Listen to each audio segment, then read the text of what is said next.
Hello, sir. Hello, Di.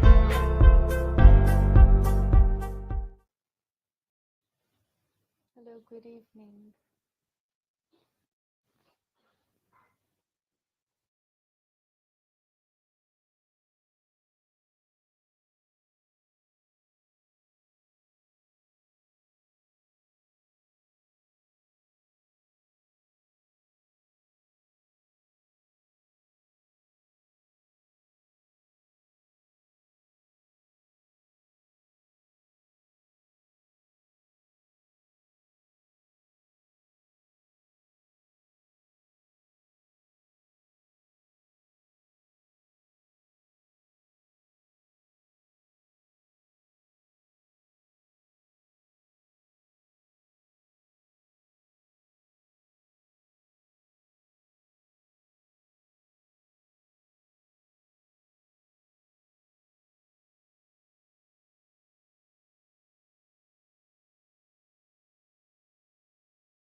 Hello everyone.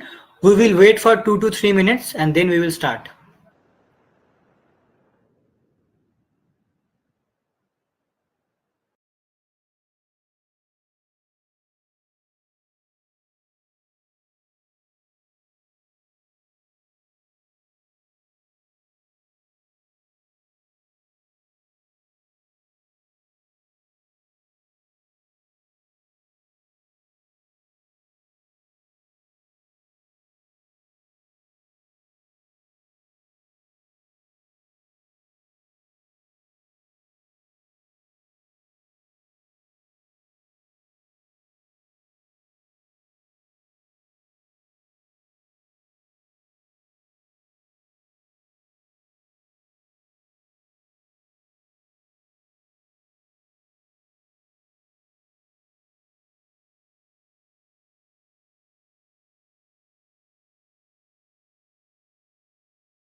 Hello everyone. I am Shayan Ghosh from Hex-Star Universe and I'll be your host for this session. First of all, thank you everyone for taking the time to join us today. So, today, on the occasion of International Day of Women and Girls in Science, we have prepared a very special live session for all of you in collaboration with SA Citizen Science Group. Our topic today is empowering women and girls through citizen science. And today, to help us with this topic, we have three speakers along with us. We have Dr. Mila Mitra.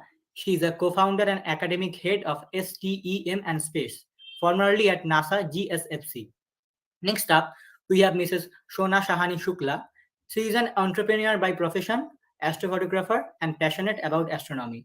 And last but not least, we have Ms. Khushi Arora. She is a space educator, science communicator, citizen scientist, and social worker. Starting with our first speaker, I request Dr. Mila Mitra to proceed with today's session.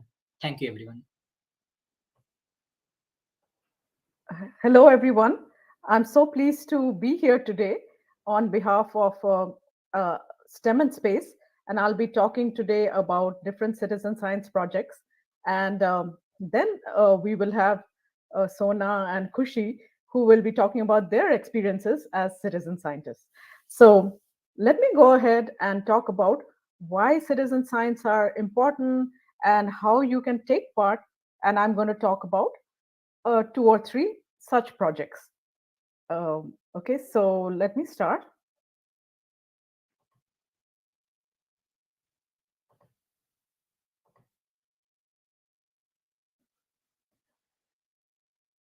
I hope you can all see it.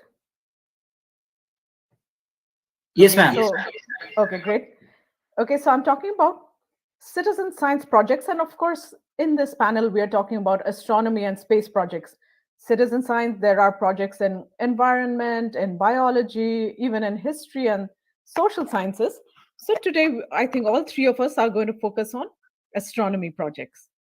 Okay, so why are citizen science projects? What is the deal about it?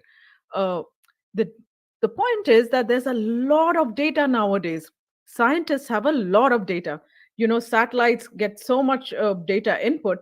Uh, so scientists want help from citizens who are, amateur astronomers or students, and who are very passionate about the science. They can really help looking at that data, so you can reduce the flood of data. You can find unusual patterns, and for scientists, they get their data looked at, and also this helps them tighten their software and their programs, because computers cannot always get to the anomalies that our eyes can find. And what do citizen science get out of it? They can practice with data, learn new skills, and sometimes they can get discoveries or publications and certificates. So it's a win win on both sides.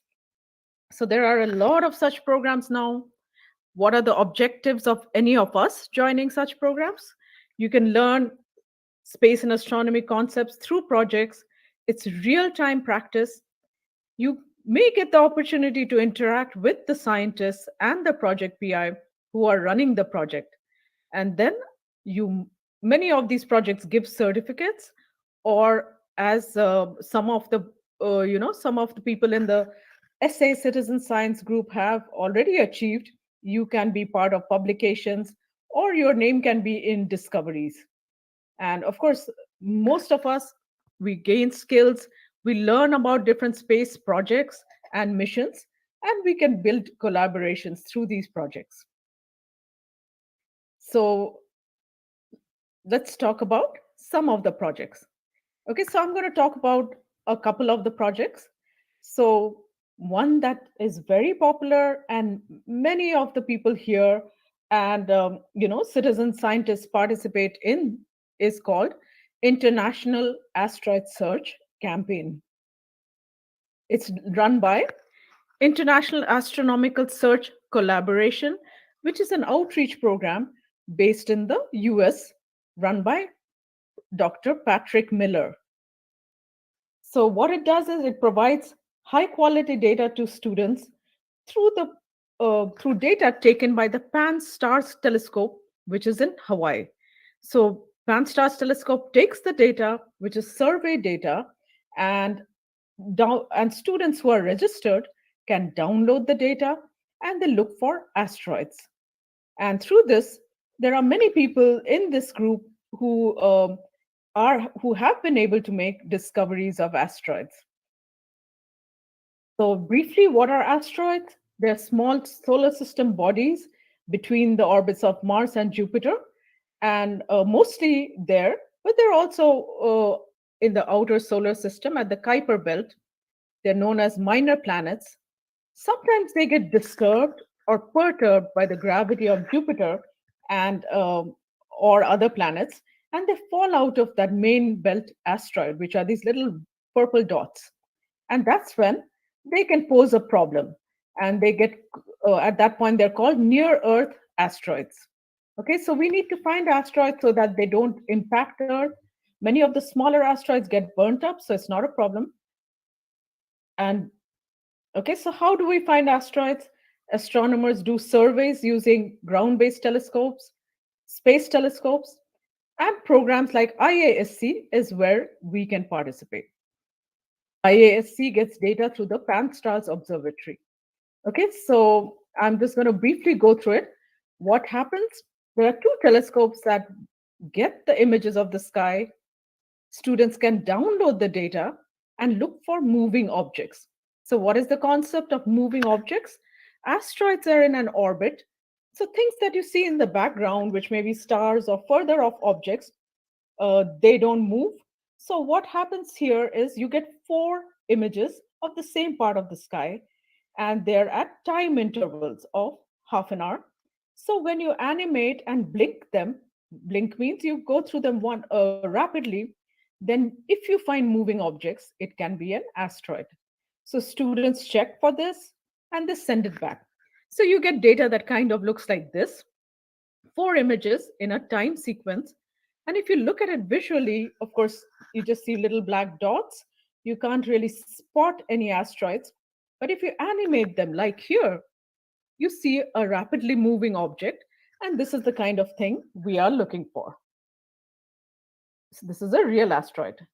Okay, so I'm going to briefly show you the website, but anybody who wants to can it's probably on YouTube. You can get it also. So how do you participate? You can go to this website, iasc.cosmosearch.edu, and in that website you'll find a, a link that says register yourself, and you can register yourself. And mostly you work with a team so you can have one or two friends working with you, and everybody who participates gets a certificate from IASC and NASA. And many participants also get preliminary discoveries and provisional discoveries of asteroids. So preliminaries is the first announcement, and only a few of them get confirmed and become provisional discoveries. So I'll briefly show you the web page. Okay, so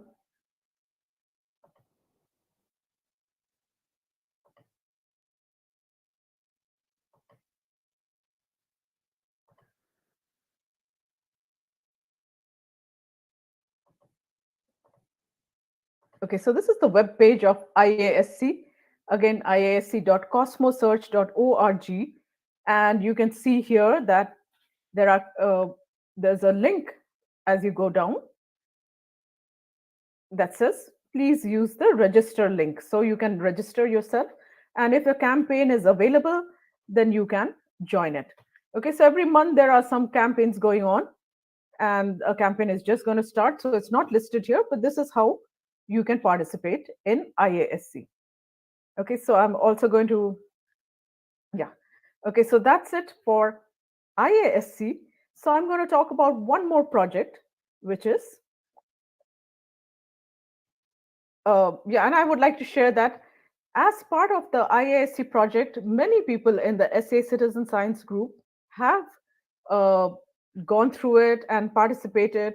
And there are many preliminary discoveries and some provisional discoveries also.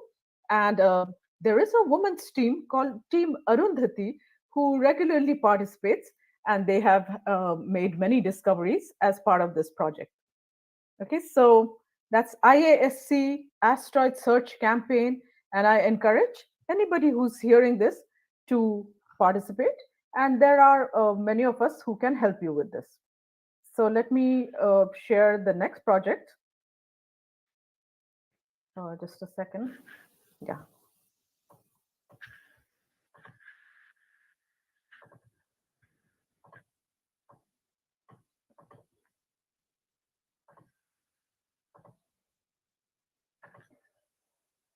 So next I will talk about a completely different project, which is called the Galaxy Cruise. So cruise means cruising through the galaxies. Okay, so this is run by, uh, this is a citizen science project run by NAOJ, National Astronomical Observatory of Japan. So you all know about galaxies. Mostly galaxies are spiral. They're different shapes. They could be spiral, elliptical, irregular, and so on. And so what you do here is you look at images taken by the HSC imaging camera on the Subaru telescope, and you try to look for look at different galaxies and classify them as elliptical, spiral, and then you say if you think it's interacting. Interacting means they come within the gravitational field of each other and they change the shape of each other through that interaction. So, achievements, you can be recognized by NAOG on their website. Sometimes they have campaigns that you they challenge you to find more than 1,000 galaxies, and if you find it, your name comes on the website. Some people get special certificates, but mostly it's just you can do it. It's like a game, and you can you get some souvenirs and you get a passport. So this is how this project runs, and I'm just going to again show you the website briefly.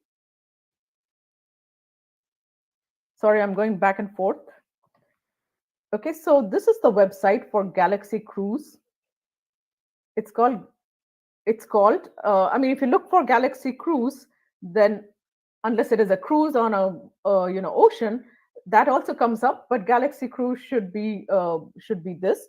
It's a citizen science project. So you first have to just create a login, and the login is very easy. It's only, you just have to share your email ID and your name, so you don't have to belong to a specific college or anything like that. So once you log in, they tell you how to board, which is you have to go through two tutorials yourself.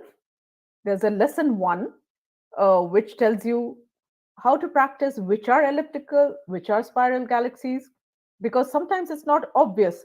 Spiral galaxies have spiral arms, as you can see in the picture. But if you see a spiral galaxy sideways, then you may not see the arms. So this gives you the tips to spot that. Then there's an intermediate lesson, which tells you how to tell if the galaxies are interacting, because they get distorted or they get features like tails or fans. So then you can tell in the advanced lesson, you can just say what kind of interaction there is.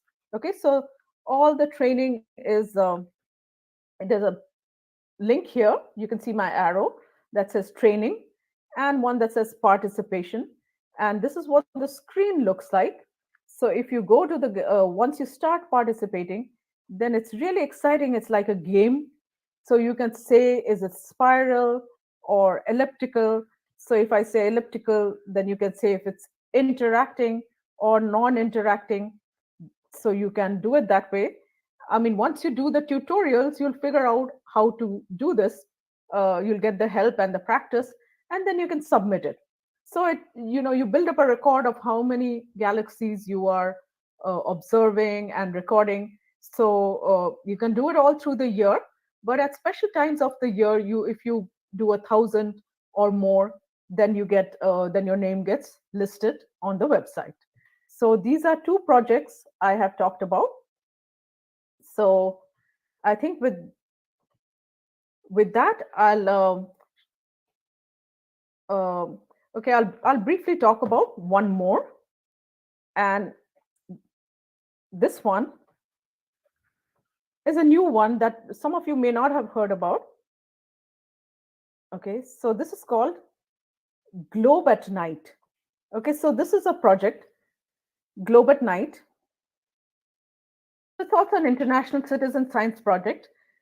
It's to raise awareness of the impact of light pollution.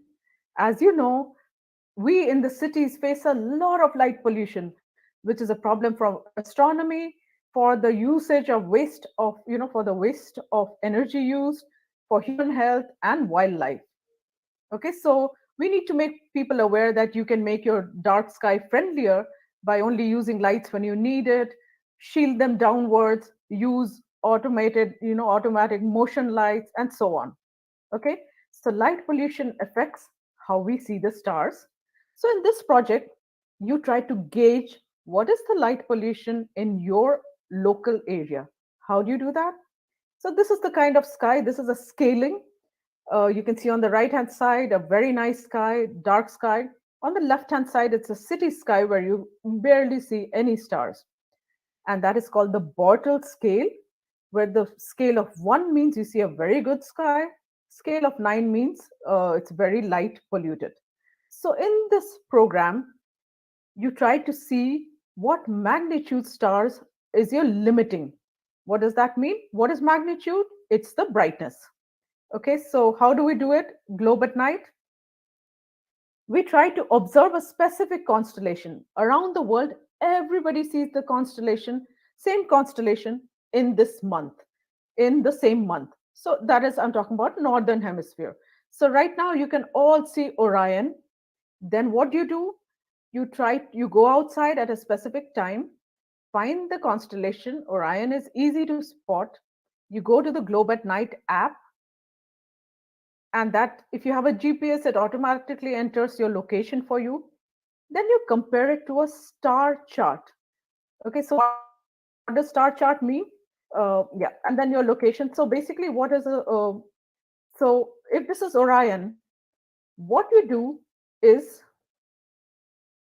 you try to find how many stars of Orion you are seeing. So it's counting the stars. So if you're in a place that's very light polluted, maybe you just see the brightest 2 or 4 stars of Orion. Somewhere that is like this, you're seeing all the stars of Orion and its tail, and its belt. So then there is a magnitude chart. So if you're seeing something as good as this, then it's magnitude 4. If you see something so dim, then it's magnitude 1. And remember, magnitude is a reverse scale. So magnitude 1 means it's you're just seeing the it's a very light polluted sky. Um, so uh, so this is how it works. So you can report it. So the magnitude means the limiting magnitude, means the faintest star you can see, because the faintest star is what defines how polluted your sky is. So this is the kind of magnitude charts. You just go up, compare your what you see in Orion to this, and you report it. So that's how it works. This is the website. There's also an app, globeatnight.org. So any data that goes in, uh, you report the cloud conditions, and through that, there's a global map of light pollution that is being created around the world and also per year. So you can see trends of how areas are becoming dark or light polluted and so on. So this is also a fun project, and any of you can participate in this. Okay, so with that, thanks everyone, and I'll turn it over now back to you, Shayan.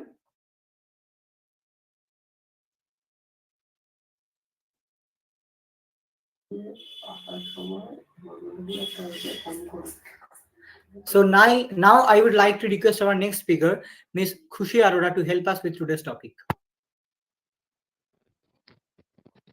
Hello, good evening, everyone. Thank you so much for giving me this golden opportunity to interact with so many people of different places or different varieties of the companies, and maybe they are the students as well. So, may you please share the screen? Yes, we are doing.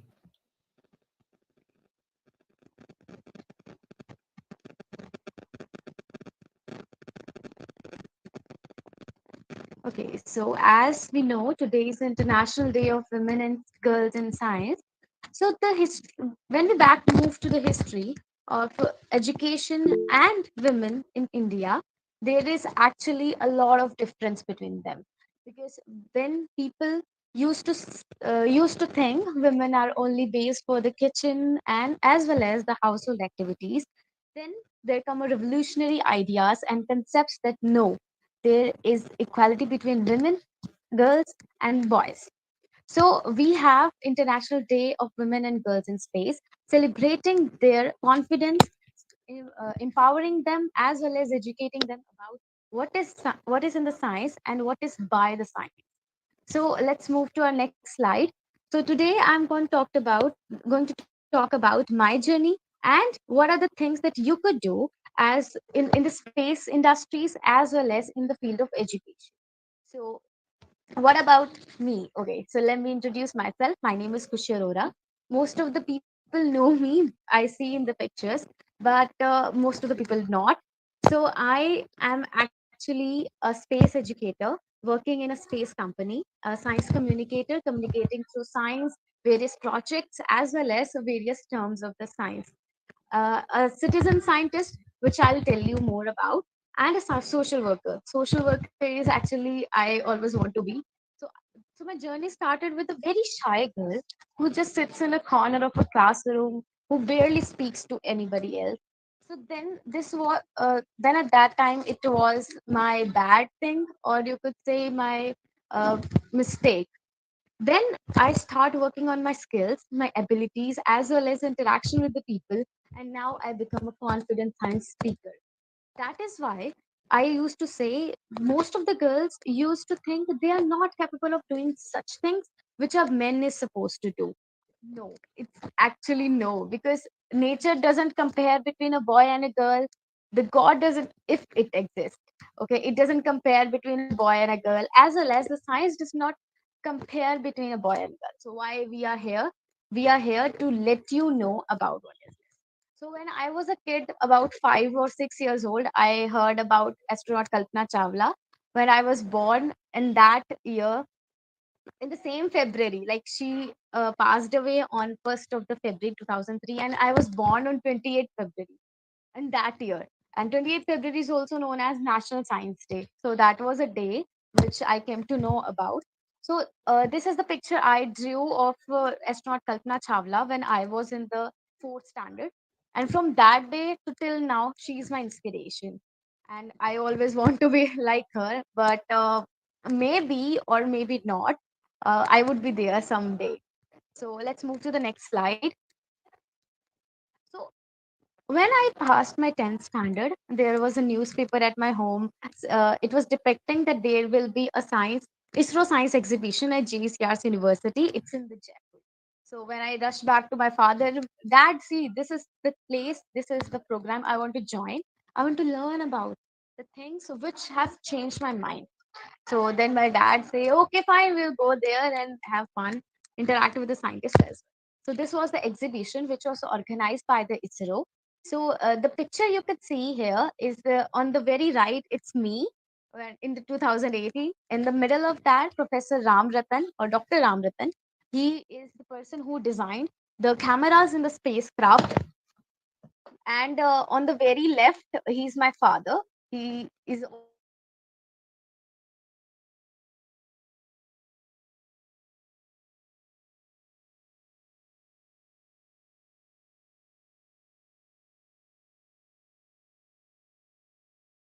which launched Hello, Kushi. Are you there?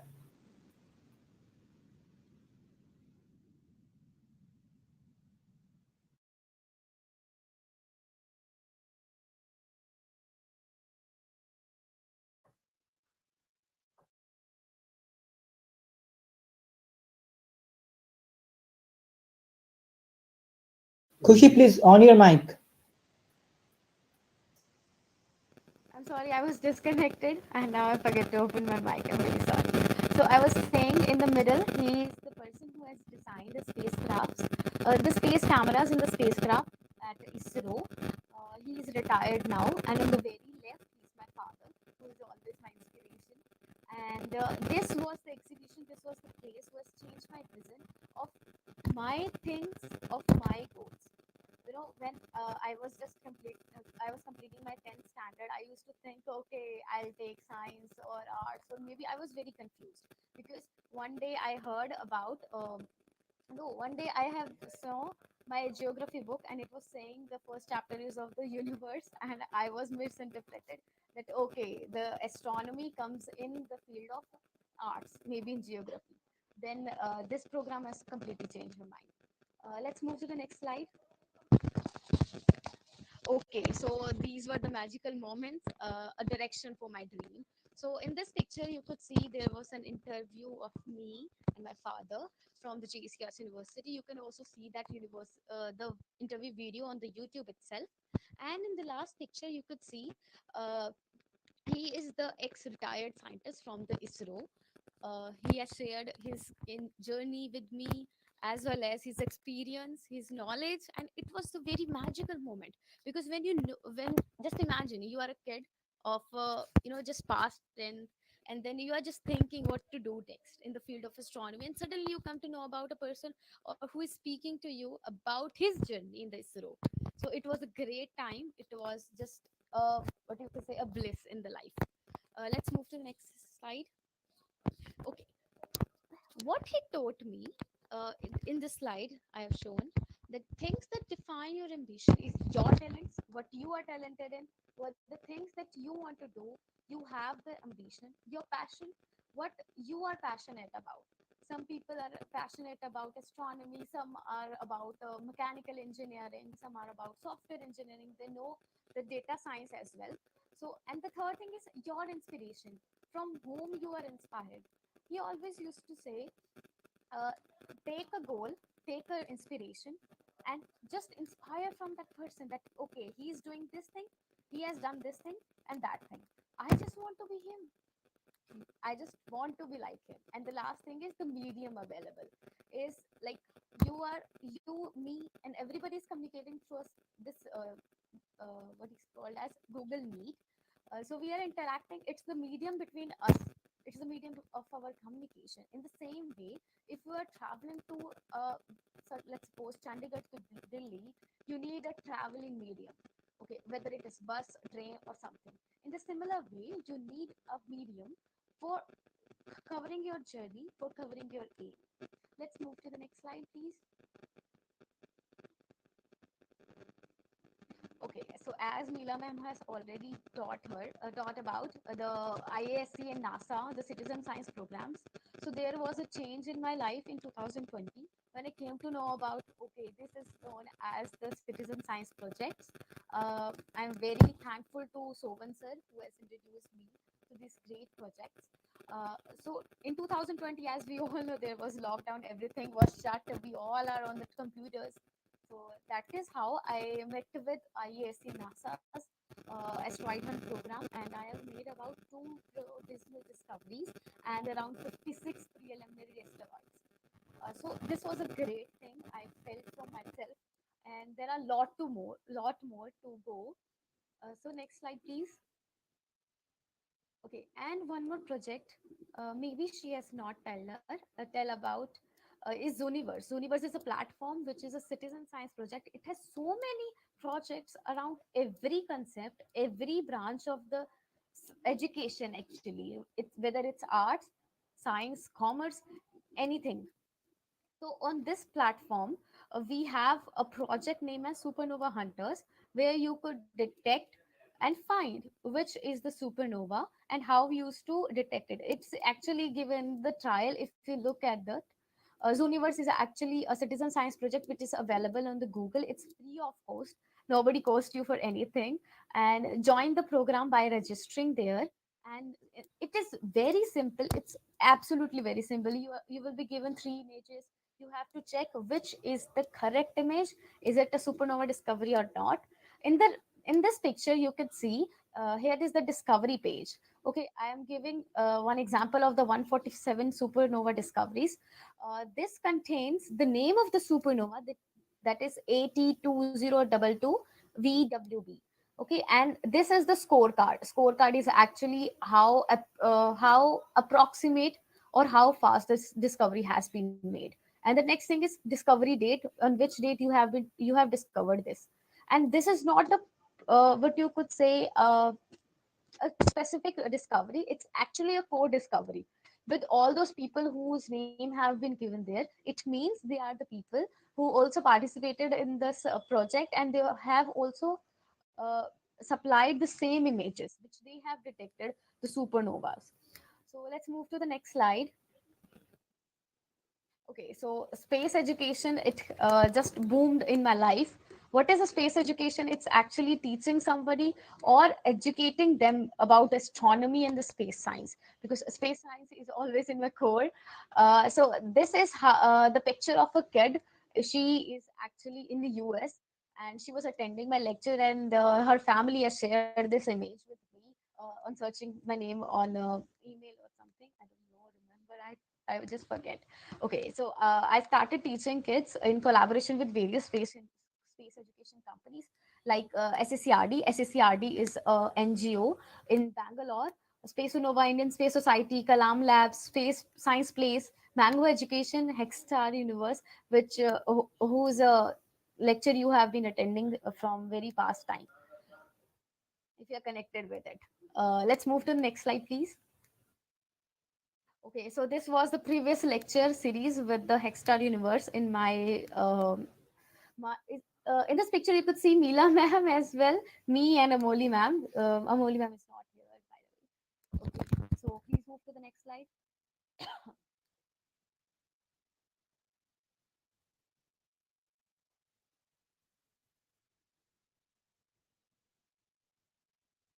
The next slide, please. Okay, so now I'm here to talk about what are the career opportunities in space industry. What you could do in the space industry. As we know, citizen science projects are the projects which you could do or anybody else can do if they have a very interest in the space science. But when it comes to a career opportunity, what are they? So one thing always remember in my mind, so develop your unique abilities, because if you are capable enough, you are developing your immunity, your, you know, what you know as abilities and skills, you would be very happy to see everything is going smooth. There may be some kind of rocks and rolls in the places, but still it's a smooth journey if you know everything very well, what to do, how to do, what is the place. Very golden quote I was being taught, you know, few days back by a person. He said, if your goal is very clear, you know, trace the paths, which paths you could go to there. So let's move to the next slide. I'll show you what are the things and what we would do in the space industries. Please move to the next slide. Okay, so first thing you have to do is to introspect yourself. What are you passionate about? What are the things you are inspired from? What you want to do in the life? And what are the subjects you are drawn to?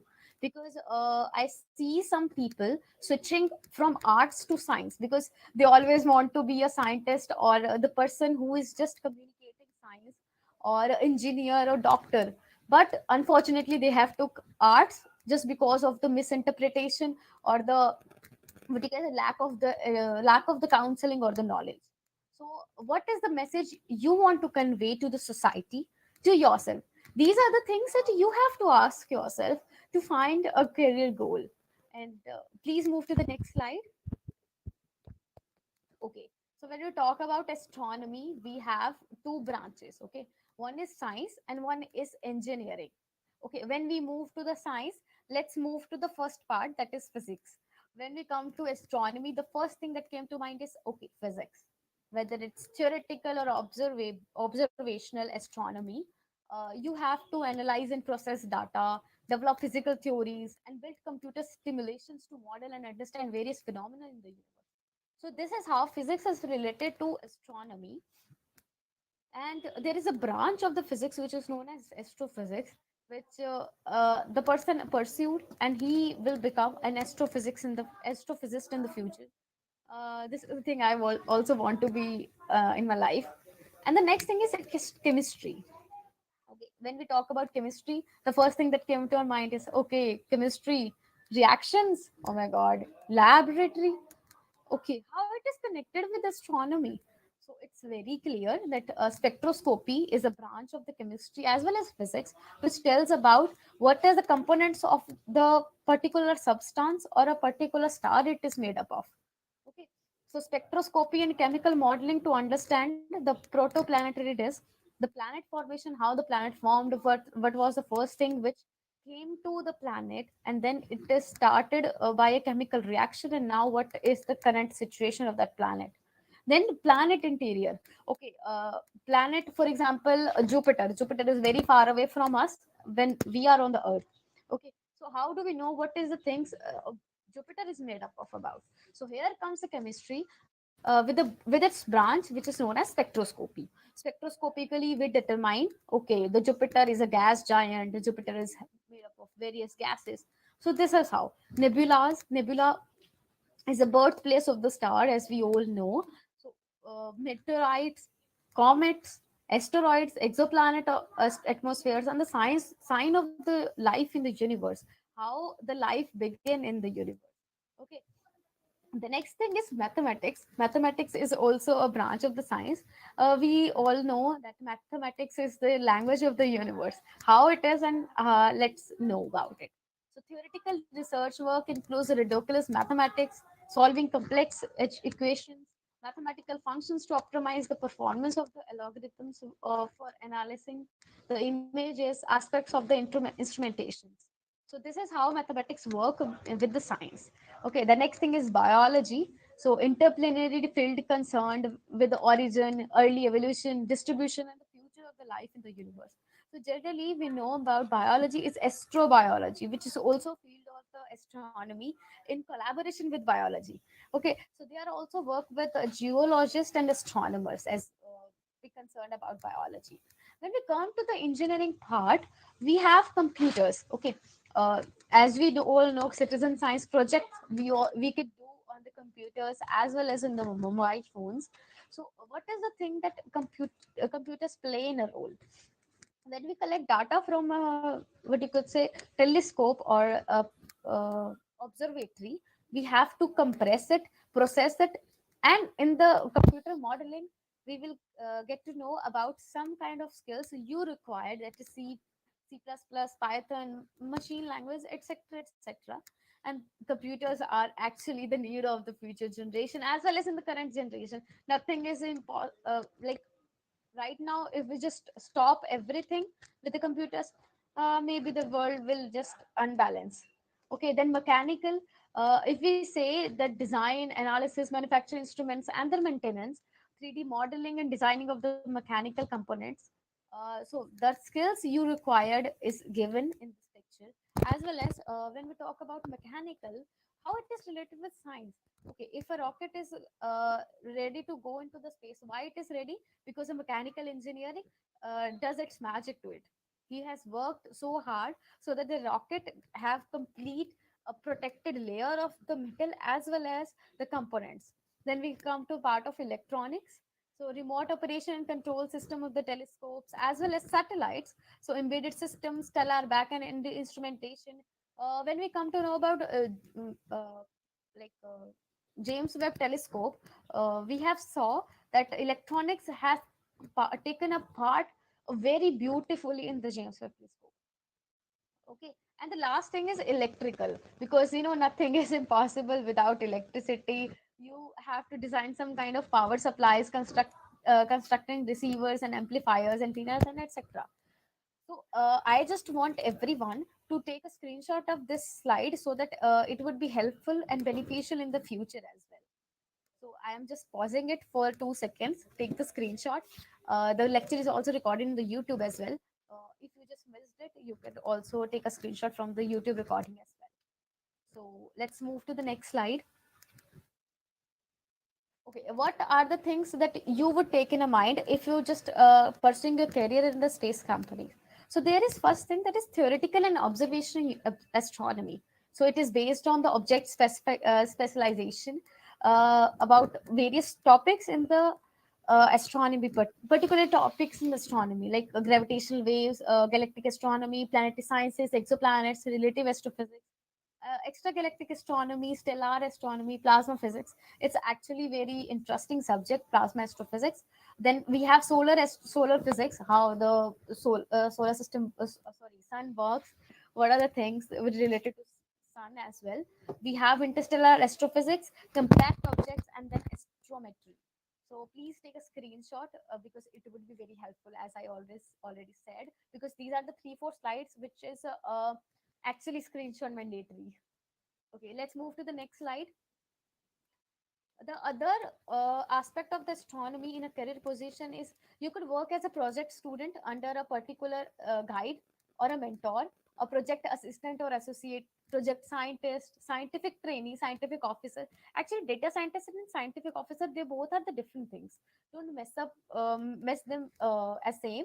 And then we have experimental physicist who experiments the things.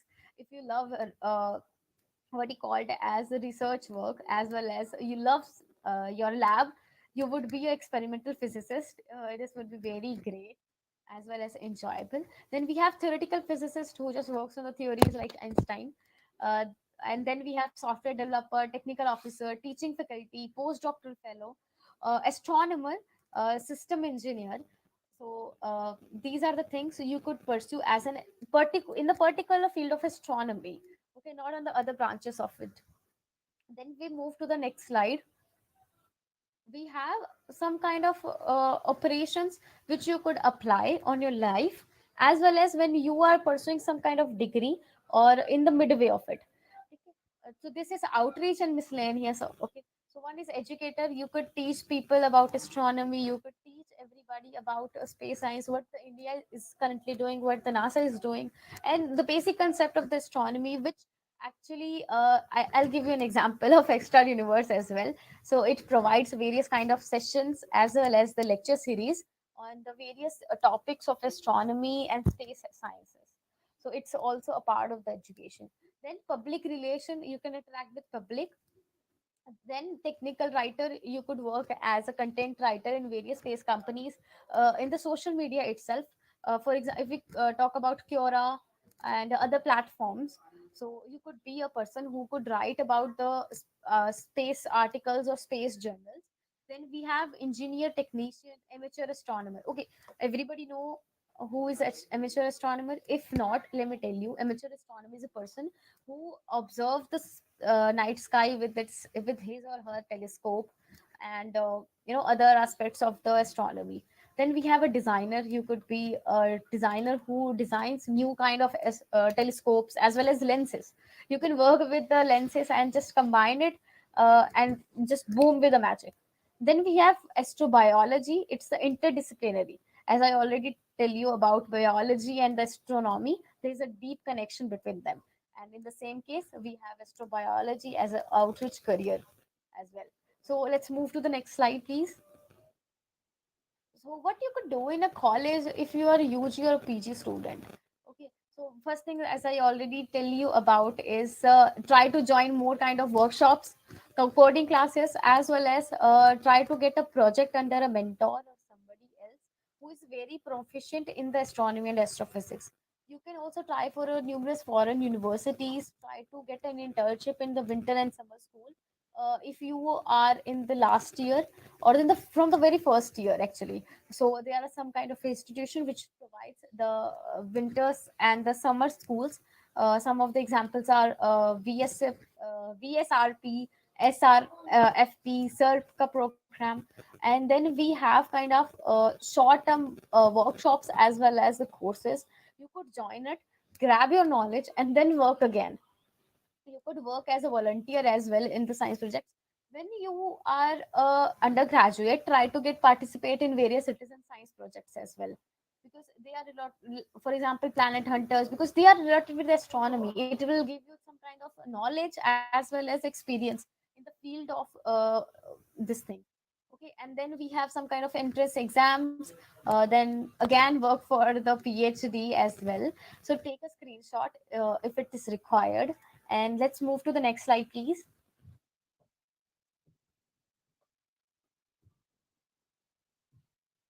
So please move to the next slide. Okay, these are some kind of exams for the PG entrance. If you are undergraduate, you are going to do this kind of like JAM, JEST, INET, GRE, GATE. GRE is actually for the foreign universities. If you are trying to pursuing your masters there, and then we have internships and winter schools. So try to get some of them. The I guess it's open right now, and it will close in by 15th of February. Okay, thank you so much for reminding me for myself. Okay, so let's move to the next slide, please.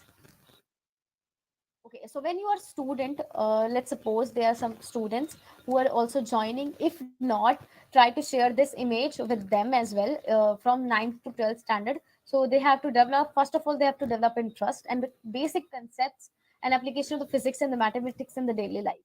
And then try to connect them with the outside as well as from the inside of yourself.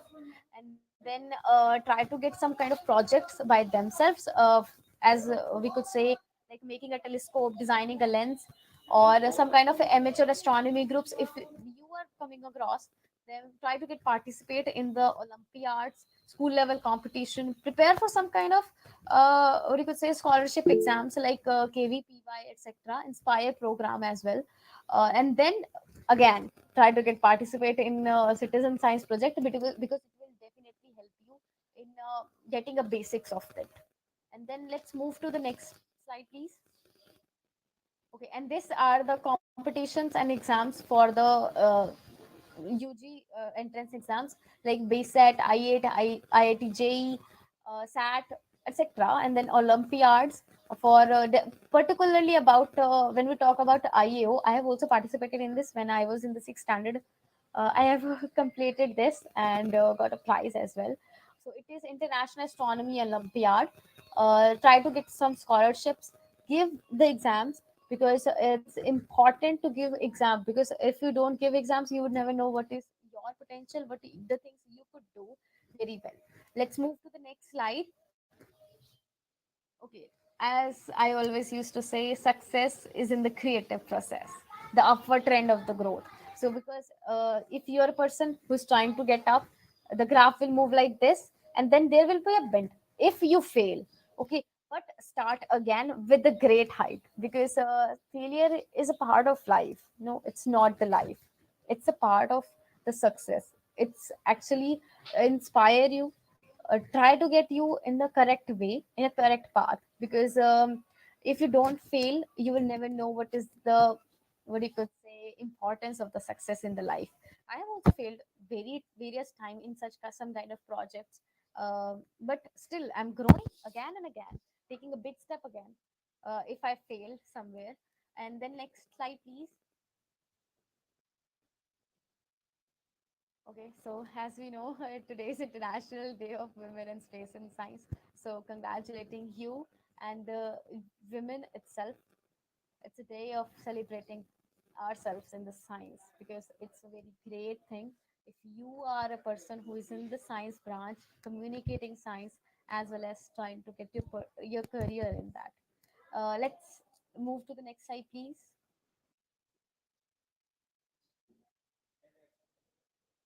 Okay, you could get in touch with me on the social media itself. I am available on the Facebook with the name of myself as such, Shiroda, and then on the Twitter, I am somewhat inactive right now, but I'm definitely active on Instagram because it's the current growing platform. So you could follow me with the link, the Astro Aura, and let's move to the next slide, please. If you have some kind of doubts, or if you want to interact with me about any kind of projects which I could help you, or citizen science projects, or any other thing XYZ you want to know me about, have any questions or suggestions, you could also email me. These are the two email addresses of mine, so take a screenshot if needed. And thank you so much for this wonderful opportunity as well as interactions with the people. So if you have any doubts, please ask me in the mail itself, because we have a very less time. And the next speaker is Sona ma'am. I hope she's here. Thank you so much, everybody, for listening to my continuous voice. Thank you so much.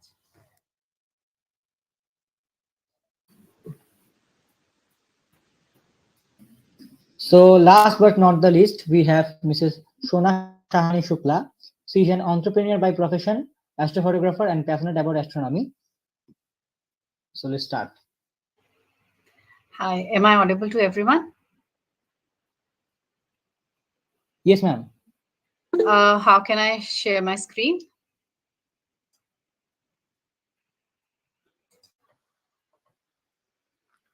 You can select that icon that has an arrow Got it, below. got it.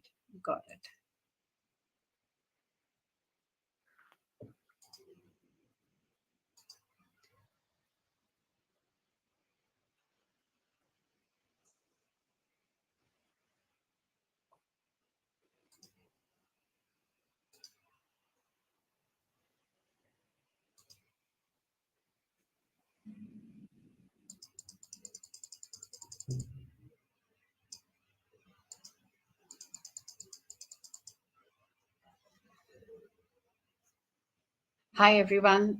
Thank you so much for this wonderful knowledge and knowledge sharing. Thank you, Kushi. It was so heartening to listen to you at such a young age with so much of clarity and so much of knowledge that you've gathered. Hats off to you. I'm a latecomer in this field. I actually don't even belong to the science background. I am from commerce.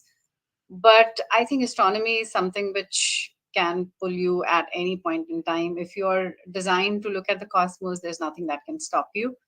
So here's a little bit of my work that I've been doing from, as Mila ma'am was explaining, bottle 9. I think that is the time when I joined in this wonderful webinar.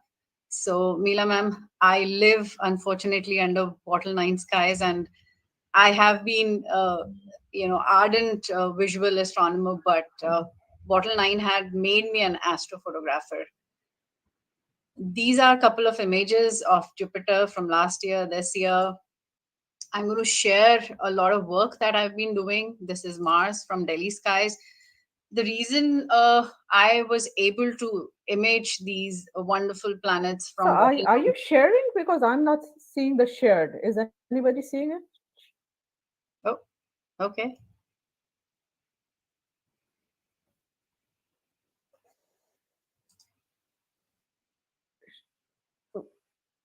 Shobhan, you don't see the sharing, right? Yes, ma'am. Do not sharing. Not sharing? It's not. Not sharing. Ma'am, the screen is not visible. Do you want any assistance? No, should. So just click on that arrow and then select your, you might have many windows open. Just select the specific window you want to share. Yeah, now it's working. So now you're Now you fine can now. see. You can Yeah. Yes, see. ma'am. Done. That's fine. Okay. Thank you so much.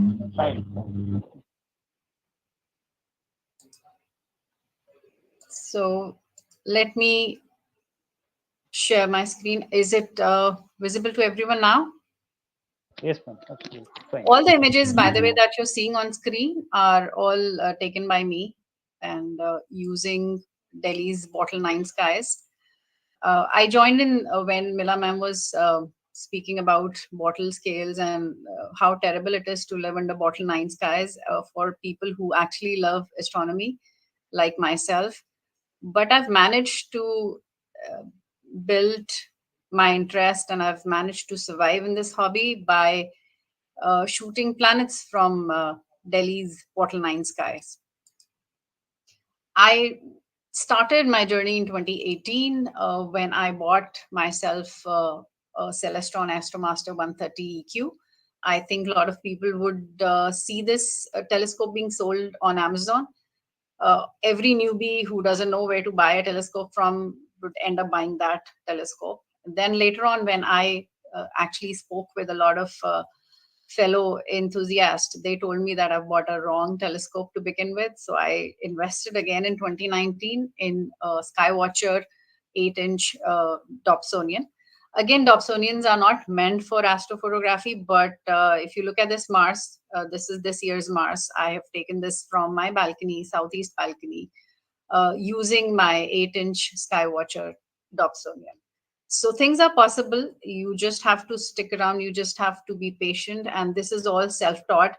I wasn't in any workshop. I haven't attended any workshop as such. So I have been fortunate to have resources like learning from a lot of fellow enthusiasts from other countries who have YouTube channels. I have been uh, constantly out with my telescope. That is where you get practical knowledge. If anything that you can learn is you have to get your hands dirty, you have to be with your telescope, with your cameras outside, and try and get good at this skill. As there's no shortcut for this. This is Jupiter with Ganymede shadow transit. So a lot of science projects that Mila ma'am and Kushi were talking about were about searching for exoplanets and looking at galaxies. I have a limited view from my balcony, so I only get to see Saturn with its moons. I get to see Jupiter with its moons. So this is what I see. This is what I image. Uh, Astrophotography is something which is fairly easy if you have the right equipments. And trust me, you don't need to drown your bank account to image these kind of planetary images or solar or lunar images. It's very simple. These days, if I ask you, what does a smartphone cost? Anybody? What is the cost of a smartphone? You can unmute and just tell me.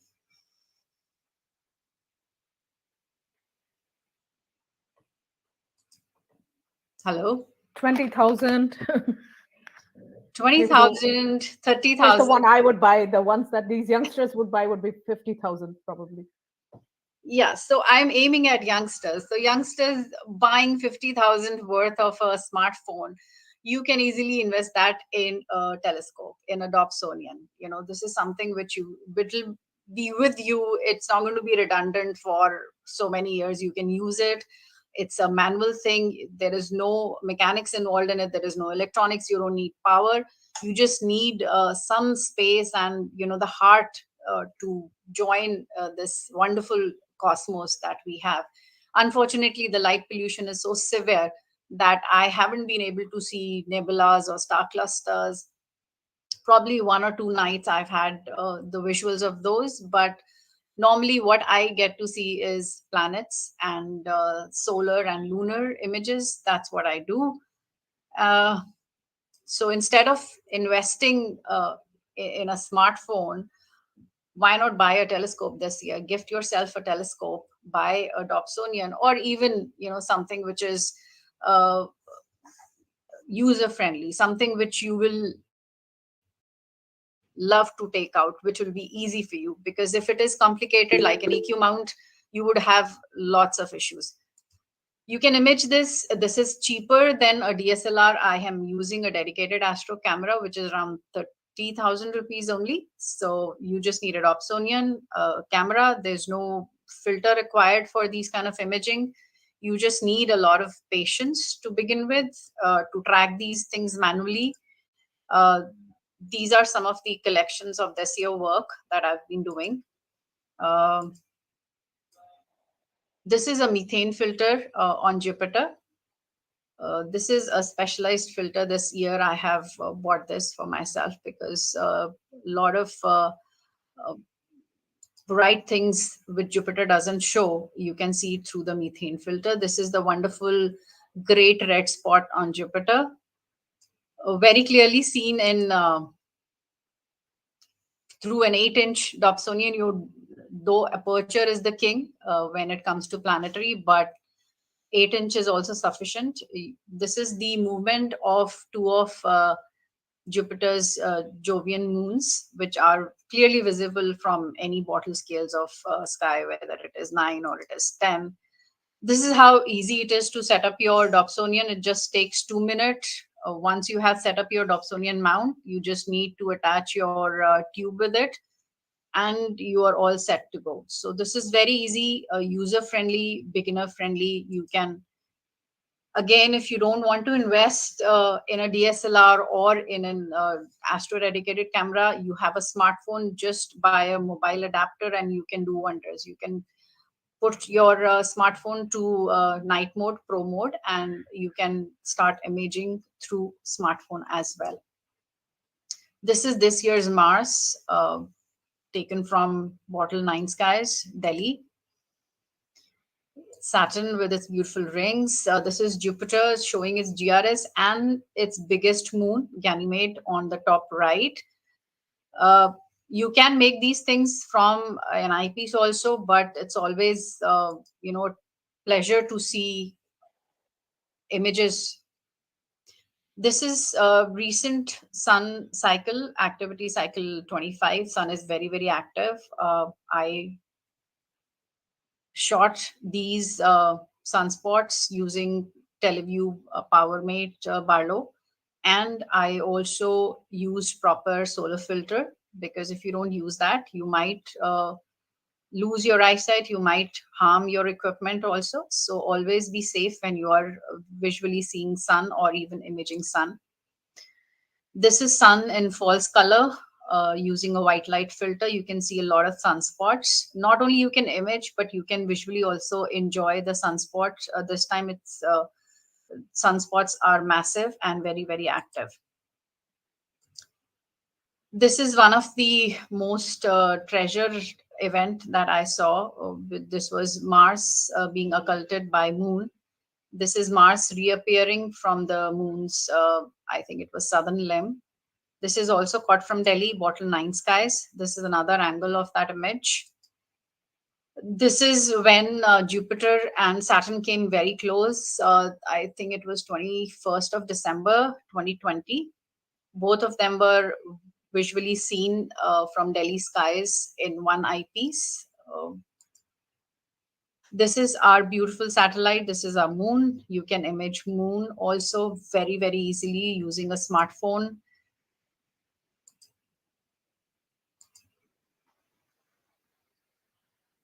Any questions so far?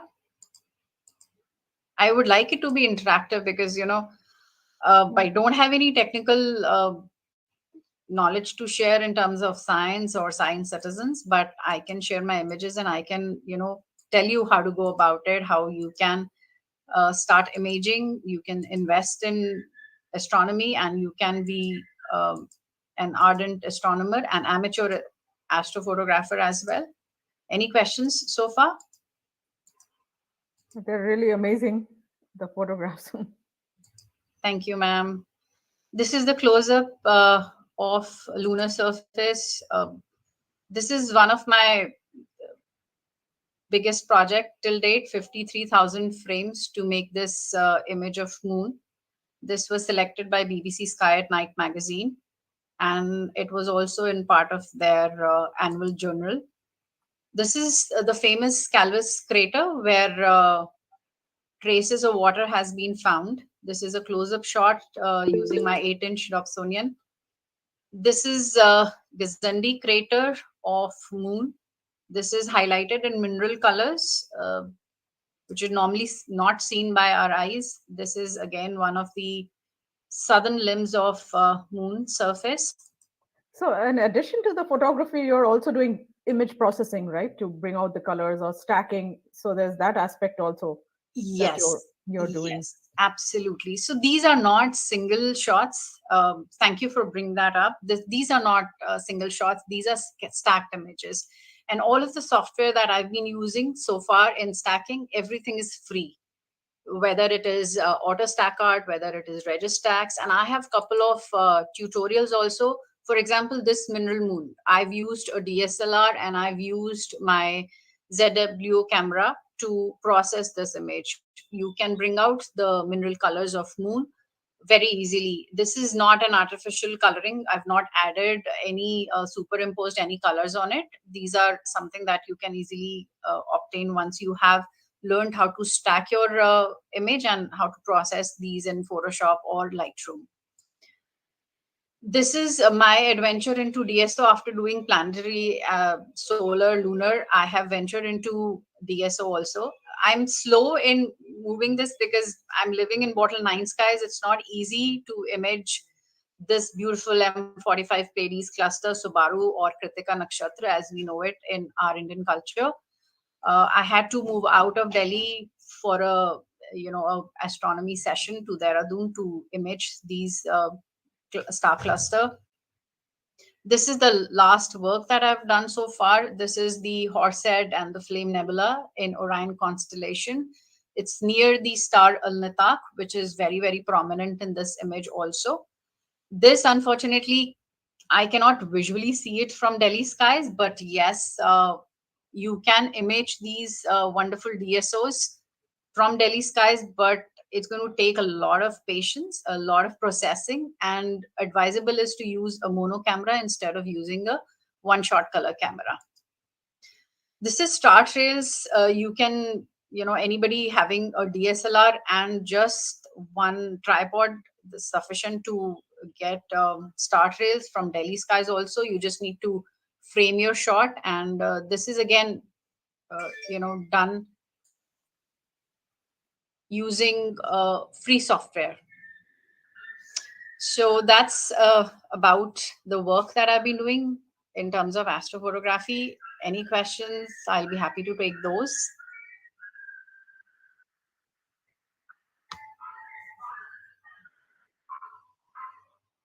No questions? Same here. I never asked for the questions, so yeah, maybe all three of us can take questions.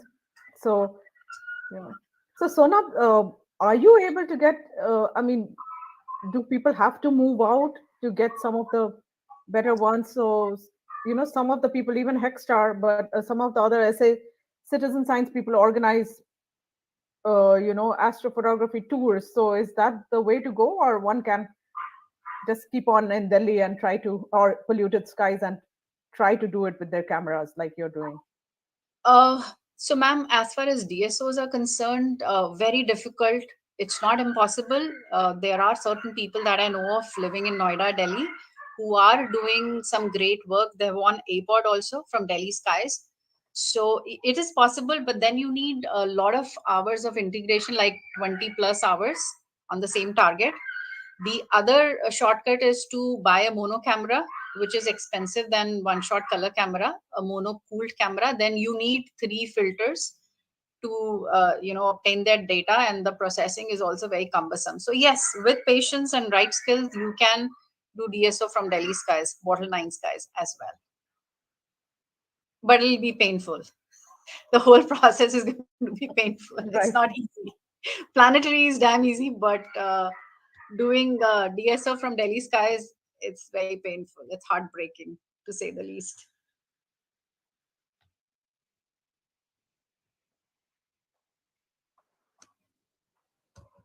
I'm sorry, my camera is also not functioning properly today. I don't know what's wrong with it. Any questions, or we're good?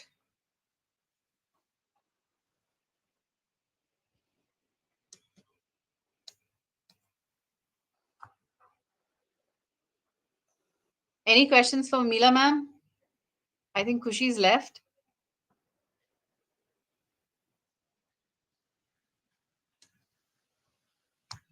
Otherwise, I think we're all three of us done with our presentation. So if anybody has any questions, and you can always reach us otherwise too.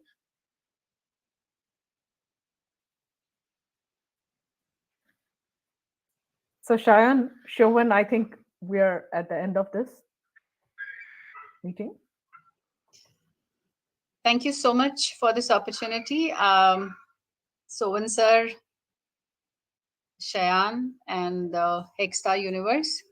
Pleasure to meet you, Meela ma'am. If you're in Delhi, would love to meet you. Yeah, let's. In fact, I think Shovan should plan a Delhi meetup. I am in Delhi, so yeah, let's do a Delhi meetup. And that's the energy of SA Citizen Science, that many of us have got involved in different projects. So yeah, thanks to Shovan and that group for keeping us all involved. And again, thanks to Hex-Star Universe for inviting me as well for the talk today.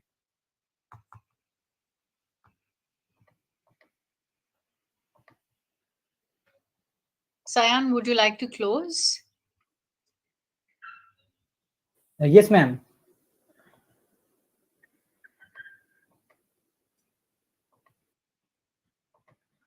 No, ma'am. There is one question from YouTube channel. Sorry. There is one question from YouTube channel. The question is that how to see Andromeda from Delhi? Is it visible with naked eyes? Certainly not naked eyes. There's no chance. Bottle 9 skies, Andromeda doesn't show up. But yes, on some clear nights, I have seen it through binoculars. It's very easy if you know the technique of star hopping. It's very easy. You have to find Cassiopeia. That's the constellation that is which points to Andromeda. And there is one star in another constellation. I do a lot of star hopping when I am, visually working on some targets from Delhi. So yes, Andromeda is visible through binoculars and even through an 8-inch, but you need to be patient in terms of the right moment in the night sky when it has rained and the Delhi skies are a little clearer. So try those nights. Otherwise, not possible from Delhi. Hope I've answered.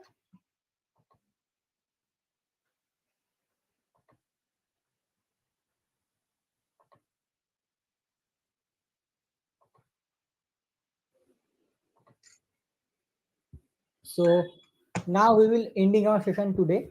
Before ending the session, first of all, I want to thank all our speakers for today for giving us their valuable time and enriching us with their knowledge on the topic and helping all our participants with the topic. Secondly, I want to thank the SA Citizen Science Group for helping us organize the session. Also, don't forget to visit their website and participate in different citizen science projects. Last but not Last but not least, I want to thank all our participants for joining the session with us and helping us organize the session successfully. And with this, I think we can end our session here for today. Goodbye, everyone. Thank you.